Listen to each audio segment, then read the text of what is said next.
गुरुजी आध्यात्मिक साधना में ध्यान के समय प्राण शक्ति का संचार और चेतना का एक्सपेंशन दोनों कैसे होते हैं? ऐसा होता है, हर व्यक्ति चेतना लेकर ही पैदा होता है। चेतना व्यक्ति के अंदर ही रहती है। चेतना एक चुंबकीय शक्ति है, वो हर कोशिका में रहती है और जब आप श्वास लेते हो, तो श्वास जैसे ही आपके भीतर जाता है, वो मुख्य प्राण में परिणत हो जाता है। उस मुख्य प्राण से व्यान प्राण, समान प्राण, अपान प्राण और उदान प्राण बनते हैं। ये प्राण शक्ति आपके भीतर चलती है। इसी वजह से रक्त संचार होता है, आपका भोजन पाचित होता है। ये सब प्राण शक्ति की के कारण ही सब कुछ होता है। प्राण शक्ति जब चुंबक की शक्ति के अंदर चलती है, ये वैज्ञानिक विधि है। जब कोई भी यंत्र जो है चुंबकीय क्षेत्र में गति करता है, तो एक तरह की ऊर्जा पैदा होती है। ये विद्युत ऊर्जा रहती है।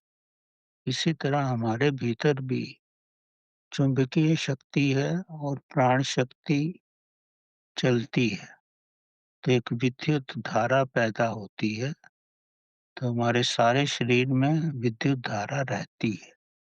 लेकिन ये बड़ी सूक्ष्म धारा होती है।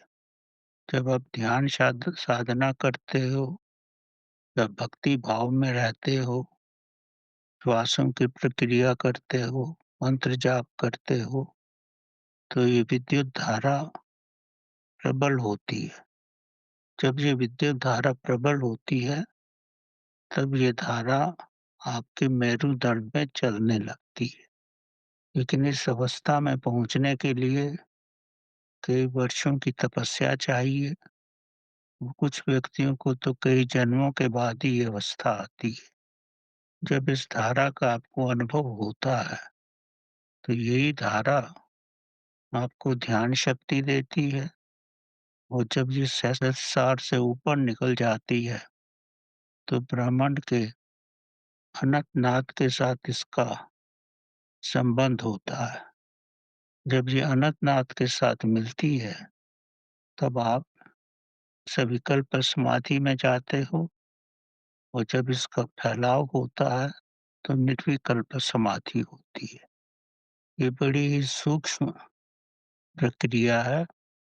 इसका अनुभव तभी आप कर सकते हो, जब आप पूर्ण रूप से शांत हो, मन आपका शून्य हो, प्रभु की कृपा हो और कई वर्षों तक आपकी ध्यान साधना हो, तभी इसका अनुभव होता है। अनुभव ना भी हो, तो भी आपके अंदर धीरे-धीरे शांति आने लगती है। आप अपने अंदर प्रभु मिलन का धीरे-धीरे अनुभव करने लगते हो। तो यही संपूर्ण प्रक्रिया है।